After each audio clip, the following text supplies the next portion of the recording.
नमस्कार, मेरा नाम है सुरेंद्र सिंह और आप देख रहे हैं एसएम न्यूज़। मायावती से स्वामी प्रसाद की मुलाकात सोशल मीडिया पे बड़ी तेज़ी से दिखाई जा रहा है। उसका एक कारण है कि स्वामी प्रसाद मौर्य ने लगभग 20 साल बसपा के अंदर रहे हैं और यूं कहें कि उन्होंने तमाम पार्टियों के स्वाद भी चखे हैं तो कोई गलत नहीं होगा। स्वामी प्रसाद मौर्य ने अपनी पार्टी बनाई जिसका नाम था राष्ट्रीय शोषित समाज पार्टी यानी कि आरएसएसपी पार्टी उन्होंने बनाई। उस पार्टी को बनाने के बाद उनको लगा था कि मैं एक बहुत बड़ा साम्राज्य हासिल कर लूँगा, लेकिन उनका एक भी उम्मीदवार जीतकर आगे नहीं आया। लेकिन उनको आज अपनी गलती का एहसास हो रहा है कि लेकिन वह चाहते हैं कि कहीं न कहीं मेरी बहन जी से मुलाकात हो जाए, बहन जी से बात हो जाए और बहन जी के आस-पास या बहन जी के तमाम जो पदाधिकारी हैं, उनसे लगातार संपर्क साधने की कोशिश कर रहे हैं और लगातार सोशल मीडिया पे दिखाया जा रहा है कि स्वामी प्रसाद मौर्य बहन जी के साथ गठबंधन कर सकते हैं। आइए चलते हैं इस खबर के ऊपर। लोकसभा में बीएसपी पार्टी को उत्तर प्रदेश में एक भी सीट जीत नहीं मिल पाई है। उसका कारण था कि लोग जमीन पर कुछ और थे, प्रैक्टिकल कुछ और थे। वहीं बात करें स्वामी प्रसाद मौर्य की तो कुशीनगर से अपनी ही पार्टी से चुनाव लड़ते नजर आए। किसी के साथ कोई गठबंधन नहीं करा, लेकिन बुरी हार का सामना भी करना पड़ा। ना पहले स्थान पर, ना दूसरे स्थान पर, ना तीसरे स्थान पर, चौथे स्थान पर स्वामी प्रसाद मौर्य आते दिखाई दिए। मात्र 27,000 वोट बताए जा रहे हैं स्वामी प्रसाद जी को मिले।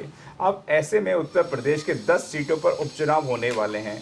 बीएसपी ने ऐलान कर दिया है कि सभी सीटों पर 10 की 10 सीटों पर अपने प्रत्याशी उतारेंगे और फिर से ये चर्चा तेज हो गई है, क्या स्वामी प्रसाद मौर्य मायावती के साथ नजर आ सकते हैं? क्योंकि लोकसभा चुनाव में ऐसा नहीं हो पाया, लेकिन क्या उत्तर प्रदेश में जो 10 सीटों पर उपचुनाव हो रहे हैं, क्या इन उपचुनावों में मायावती और स्वामी प्रसाद मौर्य एक साथ नजर आएंगे? क्योंकि कहा जा रहा है कि स्वामी प्रसाद मौर्य अभी इतना बड़ा नाम नहीं है जो अकेले चुनाव लड़ें और अकेले जीत लें, लेकिन स्वामी प्रसाद मौर्य राजनीति में एक बड़ा नाम है। लेकिन अगर आप देखें तो जिस हिसाब से उन्होंने हाल ही में अपने दल बदलने का सिलसिला किया था और उसके बाद से उनकी छवि कहीं ना कहीं राजनीति में बिगड़ गई। अब उनकी हार के बाद मुझे ऐसा लगता है कि कहीं ना कहीं वो एक बार वापस आना चाहते हैं बसपा में। स्वामी प्रसाद मौर्य की पार्टी का नाम है राष्ट्रीय शोषित समाज पार्टी, जो मैंने आपको पहले ही बताया था।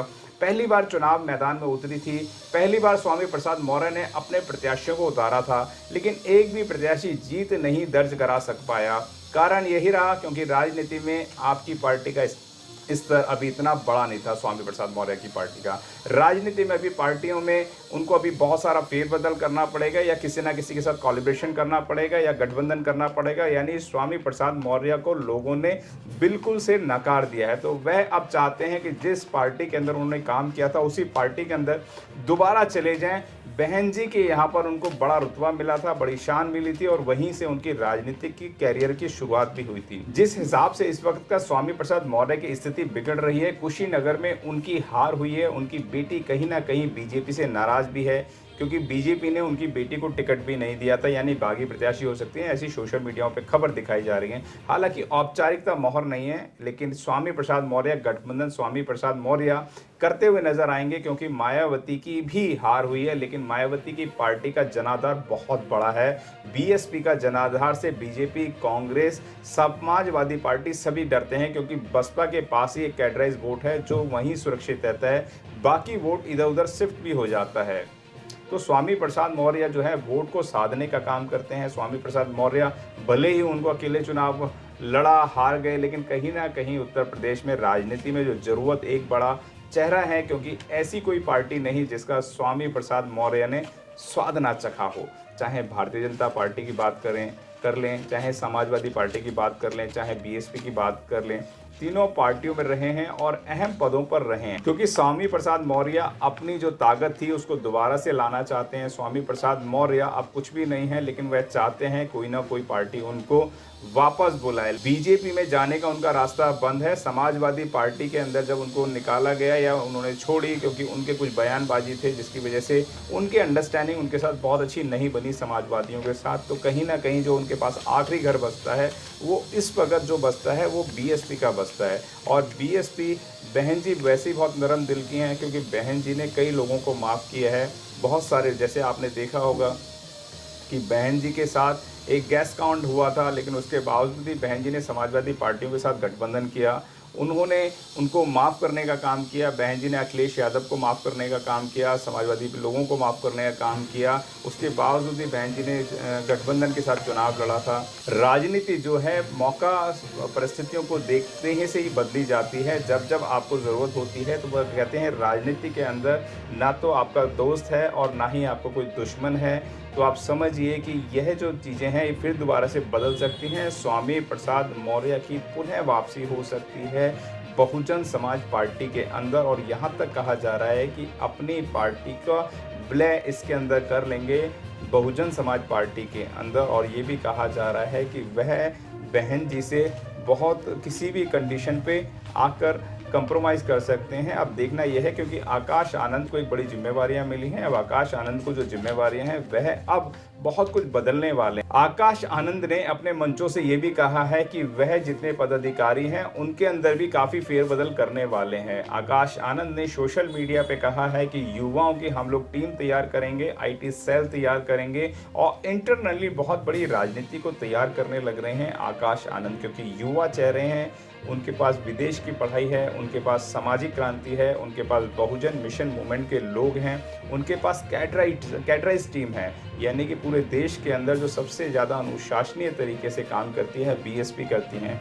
और बहन जी का अनुशासन आपने देखा होगा कि आकाश आनंद की थोड़ा सा उन्होंने स्टेटमेंट कुछ ऐसा दिया जिसकी वजह से बहन जी ने भी निकालने का काम किया, लेकिन पूरे देश के लोग उनके समर्थन में खड़े होते नजर आए। और समर्थन में खड़े होने का उनको ये मिला कि आकाश आनंद की सिर्फ 45 दिन के अंदर ही वापसी भी करनी पड़ी बसपा सुप्रीमो बहन कुमारी मायावती को। प्रधानमंत्री को भी आकर स्टेटमेंट देना पड़ा जब उन्होंने कहा था कि बिल्डोजरों की सरकार नहीं चाहिए, हमें जो घर तोड़ने का काम करे, सरकारों को हम इसलिए बनाते हैं कि वह घर जोड़ें, परिवारों की सुरक्षा करें।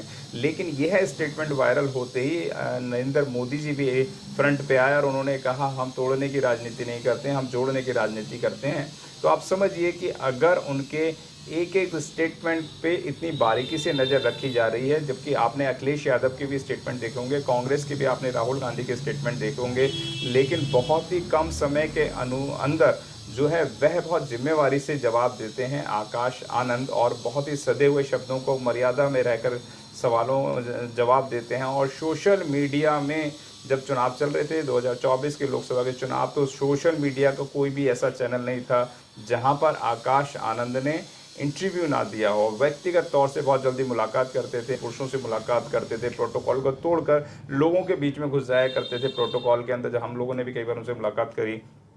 तो आप समझिए कि BSP का पुनः एक उदय होने वाला है। इस वक्त जो अभी विधानसभा के चुनाव होने वाले हैं 2027 के अंदर, तो एक बड़ी भूमिका आकाश आनंद की नज़र आएगी और बड़े युवाओं को भी वापसी ली जाएगी। जो बहुत सारे लोग इधर से उधर चले गए हैं या बहन जी ने निष्कासित कर दिया है, तो पुनः वापसी भी होने वाली है उन लोगों की जो बसपा के अंदर नहीं है, पुनः वापसी होने वाली है। अगर आपने अभी तक हमारा चैनल सब्सक्राइब नहीं किया है तो सब्सक्राइब करें और घंटी का बटन बिल्कुल भी दबाना ना भूलें, ताकि सभी लेटेस्ट खबरें पहुंच सकें आप पे सबसे पहले।